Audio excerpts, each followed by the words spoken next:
You are listening to Charting Cryptos, Commodities, and Currencies. Let's jump into the charts. We're looking first, as we always do, at Bitcoin. As I record for you this morning, Bitcoin is up 0.33% for the day, but it's just starting. As we look at the chart, we can see where Bitcoin, of course, hit its high going on 2 weeks ago of 73,794.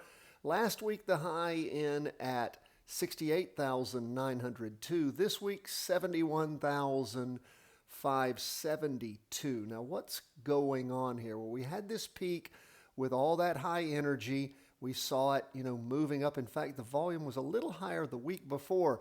Last week, we had this red volume, which meant it opened lower than the prior week's close. So this week, we're back to the green, opening higher, but of course not getting as high. We saw the 2-day chart move down for 5 2-day candles, which of course is 10 days. And now we are going into 2 days of up movement, but haven't reclaimed where we were. Now, when you have that kind of blow off of steam, it takes a lot of energy to get it back up there, but Bitcoin can do it.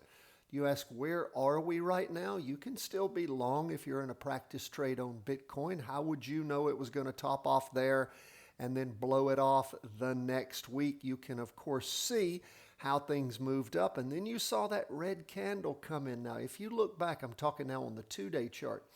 If you look at when the red candles come in, our chart, tends to be sort of reliable. When you see a red candle showing up, you're going to have some down movement for a while. Not necessarily tons of down movement, but with all that up move, and again, this is what you get from following a chart, practice trading it as often as you can, keeping up with it, making notes, and then learning its personality. See, charts are different, particularly when you get to something like Bitcoin as opposed to ETFs.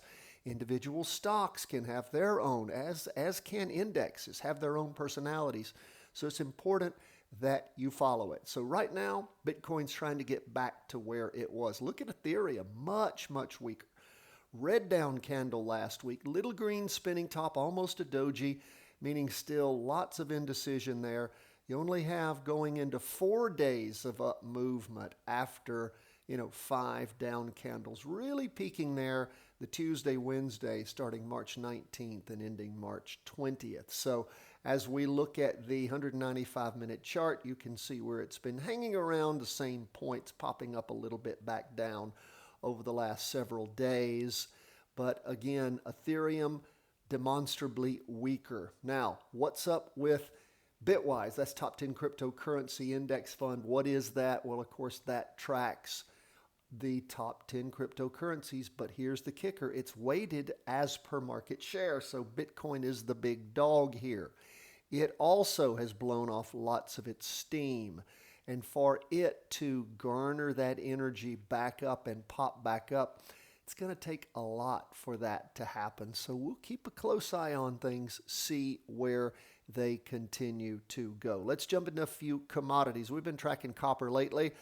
Wow, after 2 strong weeks up, copper really edging it off this week. Check out silver.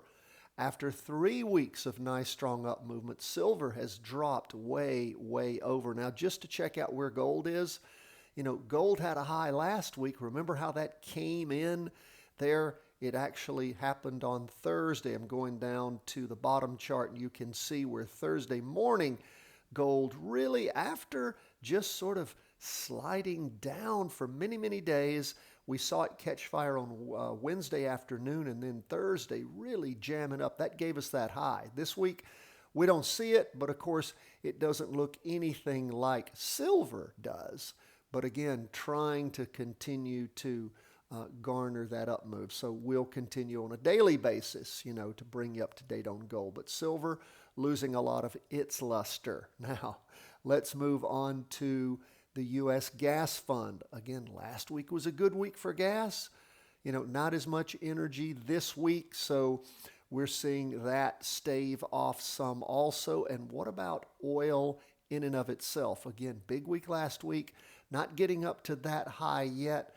we can see where all these charts pulled back, but then on oil started pulling up on Monday. So we'll keep a close eye on where that ends up going. Lastly, we will take a look at currencies, not cryptocurrencies, but currencies themselves. We talked about the British pound last week, this spinning top. Now, we had the topper with higher than average volume right here back on the week beginning the 4th of March. Then we sort of had a week, deader week, and then, of course, the telltale rotation over with this red spinning top. All that volume tells you that, again, this may very well be the short-term peak, and as everything rolls over, you can get in for a short position. Of course, would like to see it shorting even more. Once you get into a down move, of course, you want it to stroke it down because you are shorting it. Maybe you purchased puts or you've just shorted the stock itself or the ETF. And of course, what we see here is we're not reaching the lows of last week yet, but again, we can see that there is downward pressure on the British pound. Same thing with the euro. It also, but didn't really have the volume cueing you in there. So that is something that we want to have that we don't have here, and consequently weaker and less reliable. And what do we see on the Japanese yen? Again, we saw, average volume. The peak, let's see, was at the peak 63.15. Well, a penny less the next week with even higher volume, and then rotating over. So, of course, Japanese yen in a down move also. So, again, these things are trackable. I encourage you to pay attention to them. And again, if you're interested in currencies, if you're interested in real things like commodities, and of course, we track everything from wheat to sugarcane, to corn, to U.S. gasoline fund, to silver. I mean, all sorts of interesting things. We bring those up for you every week. So again, maybe you've got family that's in farming. Maybe you're interested in precious metals, whatever it might be. Pay attention to these things if they interest you. Learn to track and trade them. Practice each and every day, 10 to 15 minutes. That's all we ask. God bless, my friends. Hope everyone has a wonderful Easter holiday.